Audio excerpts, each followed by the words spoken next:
আসসালামু আলাইকুম ওয়া রাহমাতুল্লাহি ওয়া বারাকাতুহু। প্রিয় দর্শক, সবাই কেমন আছেন? আশা করছি সবাই অনেক অনেক ভালো আছেন।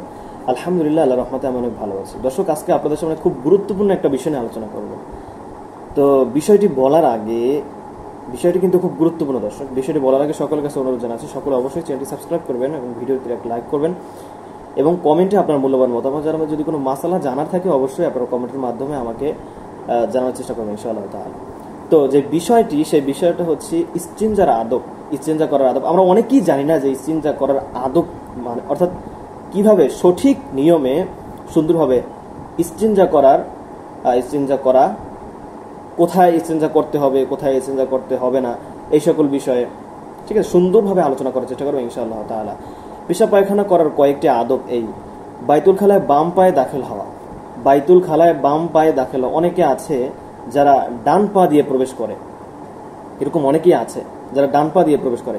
না ভাই, ডান পা দিয়ে প্রবেশ করা যাবে না, বাম পা দিয়ে কি করতে হবে? বাইতুল খালায় দাখিল হওয়া এবং ডান পায়ে বের হওয়া এবং ডান পায়ে বের হওয়া, এগুলো হলো নবীর সুন্নাত। এই সকল বিষয়ে আমাদের সকলের খেয়াল রাখা দরকার।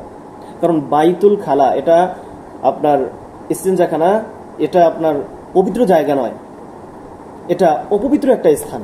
তো এই স্থানে কেন আমরা ডান পা দিয়ে প্রবেশ করব? আমরা মসজিদে যখন প্রবেশ করব তখন আমরা ডান পা দিয়ে প্রবেশ করব, যখন মসজিদ থেকে বের হব তখন বাম পা দিয়ে প্রবেশ করব, বাথরুমে যখন প্রবেশ করব বাম পা দিয়ে প্রবেশ করব, যখন বের হব ডান পা দিয়ে বের হব।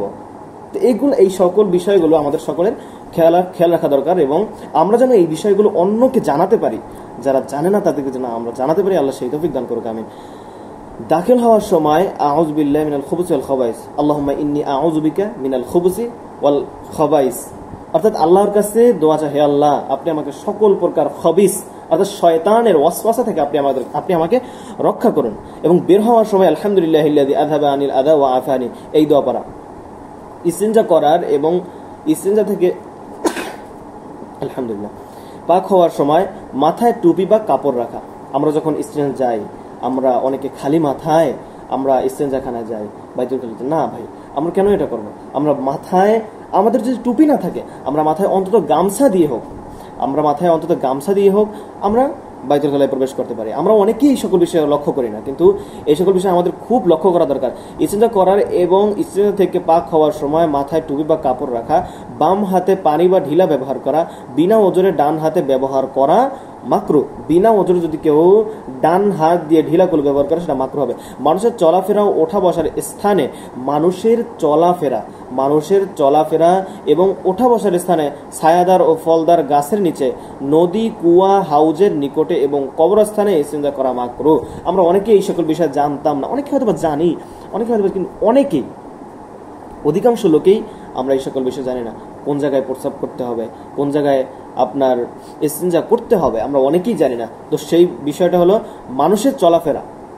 মানুষ চলাচল করে রাস্তাঘাটে, মানুষ কি করে? চলাফেরা করে।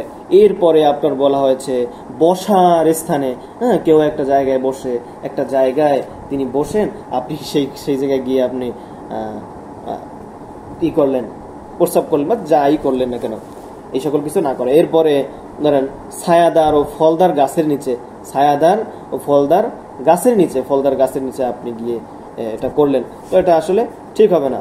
নদী, কুয়া ও হাউজের নিকটে, নদীতে, এটা খুব ন্যাক্কারজনক একটা বিষয়। নদীর মধ্যে অনেকে নদীতে এই সকল কিছু করে, নদীতে এগুলো করা যাবে না। নদী, কুয়া, হাউজের নিকটে এবং কবরস্থানে অনেকে ইস্তিনজা করে।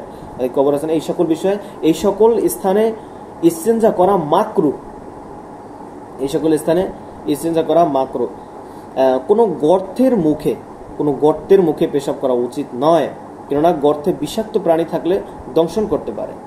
এই জন্য গর্তে প্রস্রাব পায়খানা এই সকল কিছু করা, কারণ গর্তে যদি সাপ থেকে থাকে তাহলে আপনাকেই এটা দংশন করতে পারে, আপনারই ক্ষতি হতে পারে। এই জন্য আমরা এই সকল কাজ থেকে বেরো থাকার চেষ্টা করবো ইনশাআল্লাহ। বাইতুল খালায় ও খোলা মাঠে কেবলামুখী বা কেবলা পিঠ হয়ে ইস্তিনজা করা এবং বিনা ওজরে দাঁড়িয়ে ইস্তিনজা করা মাকরু। এই সকল বিষয় আমরা খেয়াল রাখবো।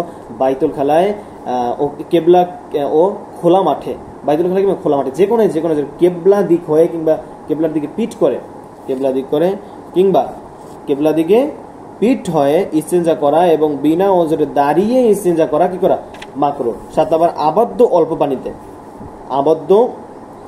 অল্প পানিতে পেশাব পায়খানা করা মাকরুহে তাহরিমি। প্রবাহিত অল্প পানিতে কিংবা আবদ্ধ বেশি পানিতে পেশাব পায়খানা করা মাকরুহে তানজিহি। ইস্তেঞ্জা করা এবং ইস্তেঞ্জা থেকে পাক হওয়ার সময় তেলাওয়াত বা জিকির করা মাকরু। হ্যাঁ, এই সকল বিষয় আমরা খেয়াল রাখবো। বাথরুমে গিয়ে এই সকল কিছু আমরা কখনোই করবো না ইনশাআল্লাহ। আবদ্ধ অল্প পানিতে পেশাব পায়খানা, এটা বলা হয়েছে যে ও ইস্তেঞ্জা থেকে পাক হওয়ার সময় তেলাওয়াত বা জিকির করা মাত্র। 9 নাম্বার ইস্তেঞ্জার সময় বিনা প্রয়োজনে কথা বলা মাত্র। অনেকে কথা বলে, অনেকে কি করে কথা বলে, ইস্তেঞ্জা করতেছে, মোবাইলে ফোন দিচ্ছে, কথা বলতেছে কিংবা কথা বলতেছে। এই সকল বিষয় আমরা পরিহার করার চেষ্টা করবো। এগুলো হলো মাকরু। অবশ্য যদি অন্ধ বা অসতর্ক ব্যক্তি গর্তে পড়ার বা হোঁচট খাওয়ার আশঙ্কা দেখা দেয় তাহলে কি করতে হবে? তাহলে তাকে সতর্ক করা আবশ্যক। এখন একজন ব্যক্তি অন্ধ, এখন সে গর্তের মধ্যে পড়ে যাচ্ছে। এখন যদি আপনি তাকে না বলেন, এখন আপনি ইস্তেঞ্জা অবস্থায় আছেন, এখন আপনি শুনছেন যে ইস্তেঞ্জা অবস্থায় কথা বলা মাকরু, এখন যদি আপনি কথা না বলেন তাহলে তো সে গর্তের মধ্যে পড়ে যাবে, তার একটা দুর্ঘটনা হয়ে যাবে। এই জন্য তার তো দুর্ঘটনা হবে, এটা তো আমরা তার দুর্ঘটনা হয়ে গেলে তো সমস্যা। এই জন্য কি করতে হবে? ইস্তেঞ্জা করা অবস্থায় যদি আপনার অন্ধ কোনো ব্যক্তি অসতর্ক অবস্থায় যদি গর্তের মধ্যে পড়ে যায়, অন্ধকার, গর্তের মধ্যে পড়ে যায়, অসতর্ক শুধু অন্ধ না, তো অসতর্ক যদি হয়ে থাকে অসতর্ক ব্যক্তি, তাহলে তাকে কি করে সতর্ক করা আবশ্যক। সেটার সময় আপনার ওই সময় আর এটা খেয়াল রাখা লাগবে না যে আমি তো এখন ইস্তেঞ্জা করতেছি, আমার কথা বলে এখন মাকরু, এই সকল বিষয় তখন খেয়াল রাখা লাগবে না। তখন তাকে আগে সতর্ক করতে হবে। এই জন্য আজকের আলোচনাটা খুবই সংক্ষিপ্ত হয়েছে, 6 মিনিট আলোচনা। তো আপনারা সকলেই এই যেই আমলগুলোর কথা বলা হয়েছে, যেই ইস্তেঞ্জা করার যে আদব, এই বিষয়গুলো বলা হয়েছে, আমরা সকলেই যেন এই বিষয়গুলো মেনে আমরা যেন সঠিক নিয়মে আমরা ইস্তেঞ্জা করতে পারি এবং আমরা যেন অপর ভাইকে, অপর বোনকে, আমরা অপর মুসলিম দিনদার মুসলিম আল্লাহর বান্দাকে আমরা যেন এই বিষয়গুলো প্রচার করতে পারি, তাদেরকে যেন শিক্ষা দিতে পারি এবং বাথরুমে যাওয়ার দোয়া, ওয়াশরুমে যাওয়ার দোয়া, ওয়াশরুম থেকে বের হওয়ার দোয়া আমরা যেন শিখতে পারি। বাথরুমে প্রবেশ করার সময় আল্লাহুম্মা ইন্নী আউযু বিকা মিনাল খুবুসি ওয়াল খাবাইস, বের হওয়ার সময় আলহামদুলিল্লাহিল্লাযী আযহাবা আন্নিল আযা ওয়া আফানি, এই দোয়াগুলো আমরা পড়ার চেষ্টা করব ইনশাআল্লাহ। এবং আমরা অবশ্যই চ্যানেলটি সাবস্ক্রাইব করে দেব। আসসালামু আলাইকুম ওয়া রাহমাতুল্লাহি ওয়া বারাকাতুহু।